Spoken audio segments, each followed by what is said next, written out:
Hello है Ram Ram dear student, welcome to आर्जेंट official. मैं सौरभ गिराटी। आज अपन पॉलिटिकल साइंस को स्टार्ट करेंगे। देख लेना, ये कोर्स का तो टाइटल है judiciary system and state government. ये पेपर कोड है। यूनिट 1 स्टार्ट करें अपन।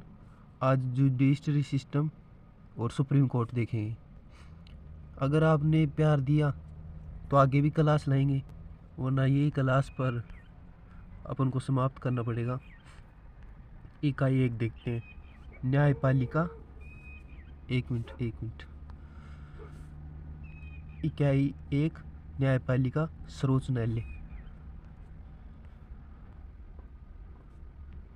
भारत में न्यायपालिका यानी जुडिशरी लोकतंत्र का एक महत्वपूर्ण स्तंभ है। इसका प्रमुख उद्देश्य न्याय प्रदान करना है, संविधान की रक्षा करना और कानून के शासन को सुनिश्चित करना है। न्यायपालिका के शीर्ष पर सर्वोच्च न्यायालय यानी सुप्रीम कोर्ट स्थित है, जिसे संविधान का रक्षक कहा जाता है।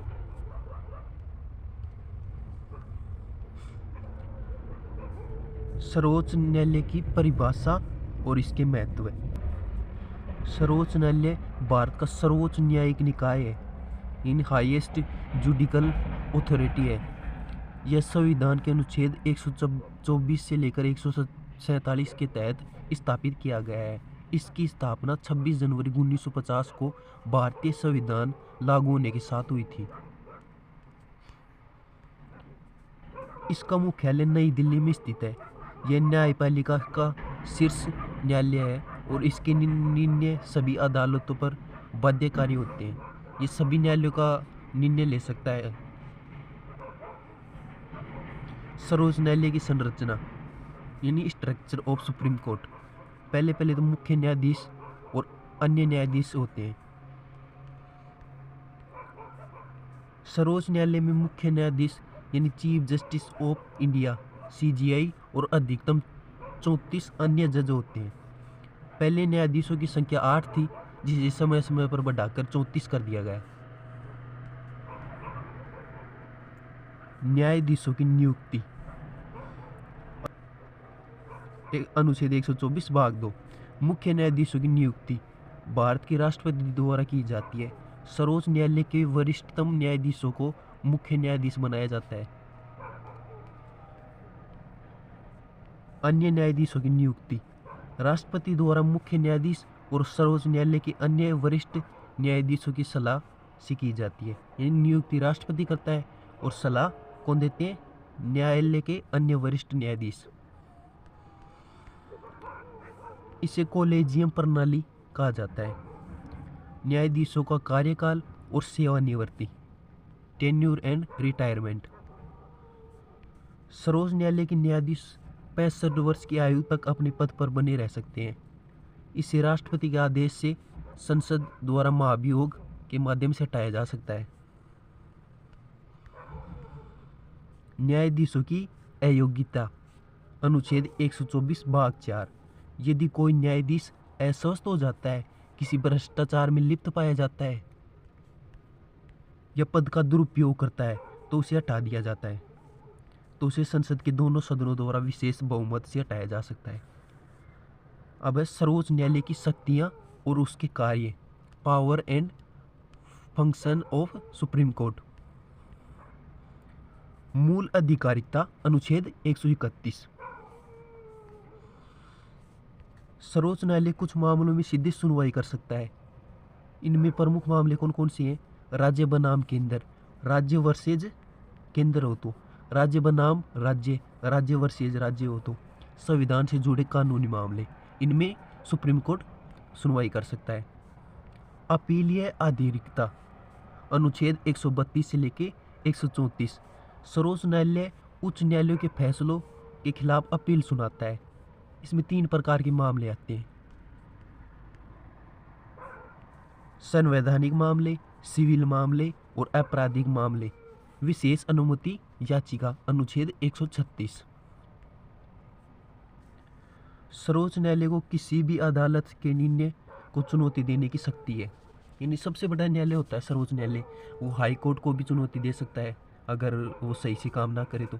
कोई भी नागरिक किसी भी अदालत के निर्णय के विरुद्ध SLP दायर कर सकता है। न्यायिक पुनरावलोकन अनुच्छेद 1332 यदि कोई कानून सरकारी आदेश संविधान के विरुद्ध है तो सर्वोच्च न्यायालय उसे असंवैधानिक घोषित कर सकता है। यह विधायिका और कार्यपालिका पर नियंत्रण रखता है ताकि वे संविधान का उल्लंघन न करें। मौलिक अधिकारों की सुरक्षा अनुच्छेद 32 यदि किसी नागरिक के मौलिक अधिकारों का उल्लंघन होता है तो सर्वोच्च न्यायालय जा सकता है।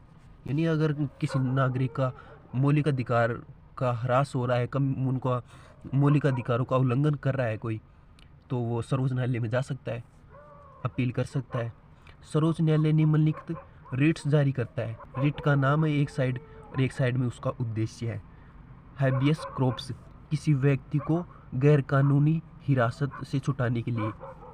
मैंडेमस किसी सरकारी अधिकारी को उसका कर्तव्य निभाने के लिए बाध्य करने हेतु। देखिए दोस्त, आपको बैकग्राउंड में ये आवाज़ आ रही होगी कुत्तों की। अब मैं भी क्या करूँ यार, मैं सुबह पहले वीडियो बना रहा हूँ फिर भी इतना साउंड आ रहा है। दिन में बनाऊँ तो मतलब खाई जाए मेरे को ये कुत्ते, है ना। इसके लिए मैं माफ़ी चाहूँगा आपको। प्रोहिबिशन निचली अदालत को अपनी अधिकार सीमा के बाहर जाने से रोकने के लिए। सर्टियोरारी निचली अदालत के गलत आदेश को निरस्त करने के लिए। क्वो वारंटो किसी अवैध रूप से पद ग्रहण करने वाले व्यक्ति को हटाने के लिए रिट जारी करते हैं। परामर्शी आधारिकता अनुच्छेद 143 राष्ट्रपति किसी कानूनी या संवैधानिक प्रश्न पर सर्वोच्च न्यायालय से सलाह मांग सकता है। यानी राष्ट्रपति भी सलाह मांग सकता है सर्वोच्च न्यायालय से। यह सलाह बाध्यकारी नहीं होती। यानी राष्ट्रपति चाहे तो ये सलाह ले, न चाहे तो वो अपने हिसाब से कर सकता है। संज्ञान सर्वोच्च न्यायालय बिना किसी याचिका के स्वयं संज्ञान लेकर किसी मुद्दे की सुनवाई कर सकता है। यह आमतौर पर जनहित से जुड़े मामले होते हैं। सर्वोच्च न्यायालय की कार्यप्रणाली सर्वोच्च न्यायालय के मामले विभिन्न पीठों से सुनवाए जाते हैं। एकल पीठ छोटे मामलों के लिए। संयुक्त पीठ 2 या 3 न्यायाधीशों द्वारा सुनवाए जाते हैं। संविधान पीठ महत्वपूर्ण संवैधानिक मामलों के लिए जिसमें 5 या उससे अधिक न्यायाधीश होते हैं। निष्कर्ष या कंक्लूजन भारत का सर्वोच्च न्यायालय न्याय की सर्वोच्च संस्था है। यह संविधान की रक्षा करता है। इसकी न्यायिक पुनरावलोकन, मौलिक अधिकारों की रक्षा, अपीलीय आधारिकता और परामर्शी आधारिकता सभी शक्तियाँ इसे भारतीय लोकतंत्र का एक मजबूत स्तंभ बनाती हैं।